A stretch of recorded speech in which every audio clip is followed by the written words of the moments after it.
There's a new NBA champion, and it's a team from Toronto, Canada. We, the North, are now we, the champions. That was the Toronto Raptors winning their first NBA title. Probably the biggest upset in the five. Well, I know that the Cavaliers defeated the Warriors in their midst of 5 straight appearances, but this was one of the bigger NBA Finals upsets, I think. Of course, a lot of it is that the Warriors didn't have Kevin Durant, so, there'll always be that what if, but nevertheless, the Raptors are the NBA champs. I am just not a big NBA fan.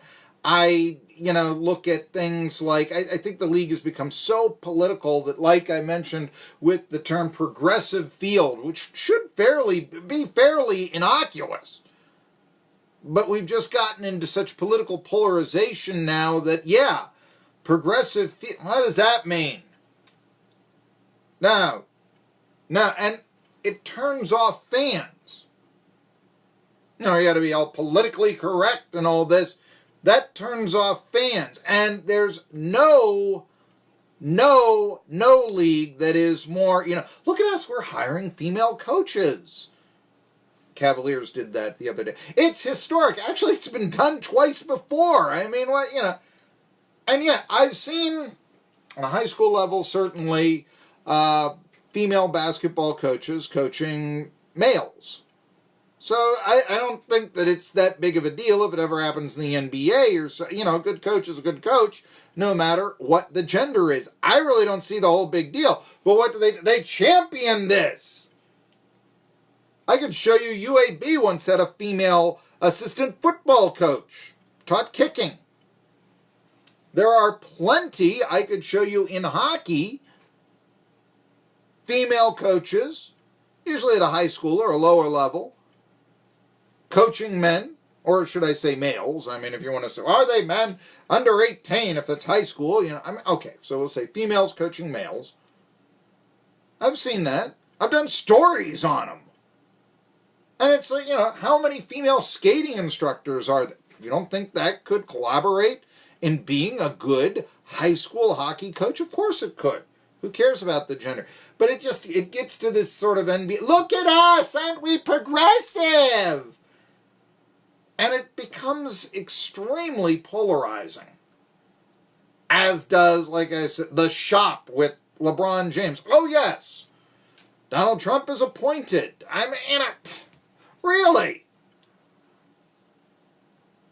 Look, we do have a problem in this country with shootings. I'm not going to deny that. Look what happened in Kingsport during the weekend, Colonial Heights before. I did a show once talking about the Tree of Life massacre. Because we've had guests on this show, Phil Elson, who have been bar mitzvahed there. And I used to live in that neighborhood, and that really, really struck me. Jerry Bonkowski comes up next and says, Marky, it's Friday. Why don't you wear a golf shirt? Why do you always have to be so formal on there? Well, first of all, I like being that best-dressed sportscaster, 1. Number 2, I think that one of the things that Tree of Life shooting, one of the people that got shot was a special needs man. And his trademark was that he always wore a suit. I didn't know this guy, but somehow that touched me. And I was like, I think I want to do that just to honor him. If that makes any sense to you. I like doing that. I don't wear this to bed, okay? I mean, just to get that out of the way, this sort of thing. But, no, it doesn't hurt you to dress well, There are some people that don't think I do. Anyway, they're wrong. And I mention all that, because there is a promo shoot. But then again, if we took away the guns, and I don't want to get into the whole, if guns are outlawed, then only outlaws will have guns. I don't want to do that. I don't want to turn this show into, John Quaintance or something like that, because I just, you get him, he starts talking about guns, and I just start tuning it out, to be honest with you. I do wonder, okay, if we took guns away, would people be doing these elements of terror? Would they just be planting bombs? Would more people get hurt? Would we have, like the, Boston Marathon massacre with the, pressure cooker bomb and all that, but, yeah. I wonder about that. I really do. But when you have then, the coach of the Warriors coming up and then going and speak not about the NBA Finals, but gun violence, and he's got every right to want to have any political opinion he has about guns, and I'm sure that these shootings, be they at Virginia Beach or in Meadowview or wherever, they're stunning. It's a pox on this country. There's no question about that. But at the same time, when you're doing it that way, any NRA member who might want to watch the NBA Finals is basically saying, you know what, from my cold, dead hands and over my dead body do I watch this basketball game. How many times do we hear during the boycott the NFL, my football day will now be Saturday? Heard that a lot. I really think the boycott the NFL, that's out the window now. Nobody's got that anymore. Kaepernick's out. I mean, come on. Nobody's doing that anymore. That effort has taken care of itself. Okay, so regardless. Speaking, though, of the NFL, I saw this Pat Bowlen. Talk about kind of the new school. You think of the NBA, you think of that new school owner, like Mark Cuban, somebody like that, Pat Bowlen passed away, age of 75. Hall of Fame owner of the Denver Broncos. And he succumbed to Alzheimer's. Here's the thing about Bowlen. You think about the new breed of owner in the NFL. And, kind of the Jerry Jones and all this. That was something that sort of Pat Bowlen kind of spearheaded. He was sort of a new, younger voice. Once upon a time, certainly when I was a little boy and I started watching football, the NFL owner, to this day, I really do think that this is what the sports owner should be, ideally, was Art Rooney, the chief, senior, not second. George Halas, Wellington Mara. These were all people operating their teams to whatever degree. I mean, Art Rooney was more of a sort of figurehead owner. He'd passed the team on to his sons Dan and Art by the time that I was watching it. But, these were sort of, the great men that made the NFL. Obviously very old school. But I remember once watching, in 1984, the Steelers and Broncos met in the playoffs. I think Steelers and Broncos have met more times. I think actually Cowboys and Rams have now met. Was it one more time than the Steelers and Broncos? But I mean, you look at playoff matchups, they're right up there with them. And it was 84. And before the game, Pete Axum, the late Pete Axum, who was writer for Newsweek and was part of the NBC NFL pregame show at the time, he did an essay, and the comparison and the contrast was Art Rooney of the Steelers and Pat Bowlen, who then was, this would have been about 40 years old, and Rooney was more than twice that. And the comparison between the two. Here was Bowlen, who liked to climb mountains. He was a rock climber. That's how he thought a good day would be, Hey, he's in Colorado, right, And over here was the grandfatherly Art Rooney.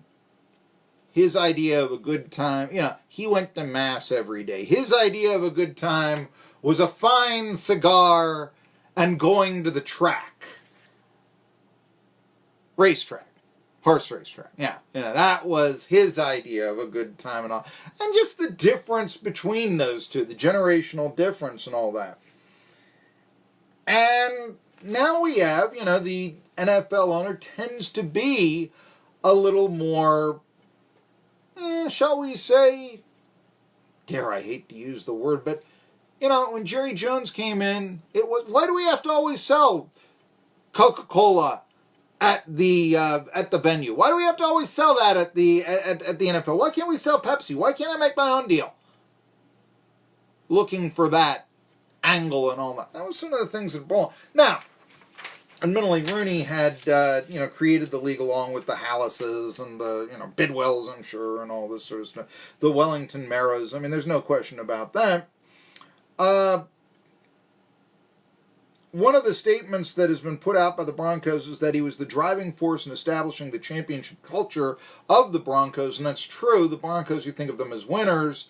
Prior to Elway, they had made the Super Bowl in 1977, but before that, they were a real losing franchise in the AFL days, with crazy uniforms and all that, and they really didn't have any sort of a season of note. I don't think they even made the playoffs until that first Super Bowl year of 1977, the year of Orange Crush and such, anyway. It wasn't about what Pat did as an owner, but the way he did it. See what I'm telling you? Just a little bit, a little bit fresher ideas and all that.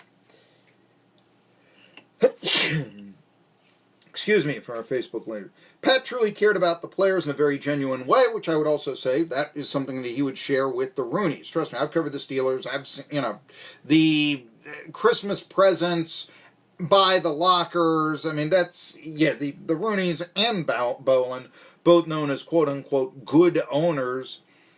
In many ways, Pat felt that his team belonged to them and approached things with that in mind.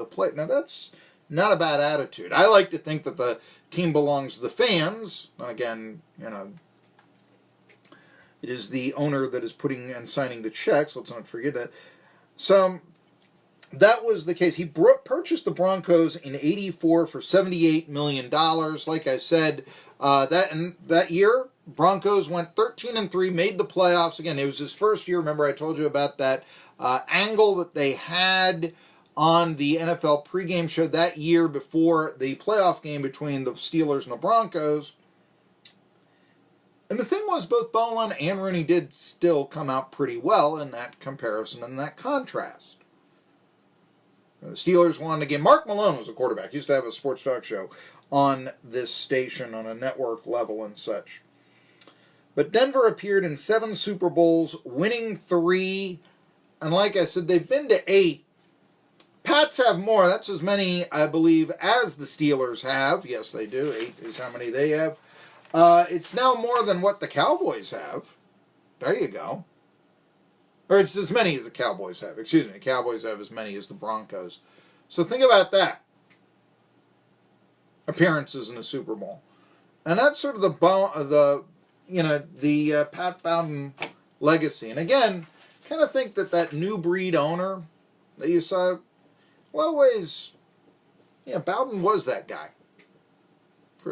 I know that I have a friend whose grandfather, for years and years, had season tickets to the New York Giants. It was by the owner's box, and somehow they got to be able to talk. And again, you had, my friend's grandfather. Here was the young 40-something owner, Pat Bowden, came away, and again, like I said, that's your Giants people. They had Giants season tickets. They went to the luncheon every year that Wellington Mara spoke at. That's the idea of what a football owner should be. Came away speaking glowing praises of Pat Bowden by meeting him right there. I thought that said a lot. Hey, he was in New York. He knew that they weren't going to be rooting for the Broncos in the Meadowlands. Come on. But he appreciated that they were football fans, and that made his team profitable as well. You got to have somebody to play. Come on. So there you go. Let's see here. When we return, I'm going to talk a little bit. Thunder National. Yeah, we got that going on in Bristol. Jerry Bonkowski usually talks NASCAR. I do want to ask him one NASCAR question before we talk about drag racing, but the truth of the matter is he covers drag racing as well as NASCAR for NBCSports.com. So the right Rev of Rev will come on, and we'll be talking about it now. By the way, there is an appeal of drag racing that NASCAR may have once had that now is in NHRA. Talk about that when we return. Tri-Cities Sports Now. 1920 WEMB Sports Radio Irwin.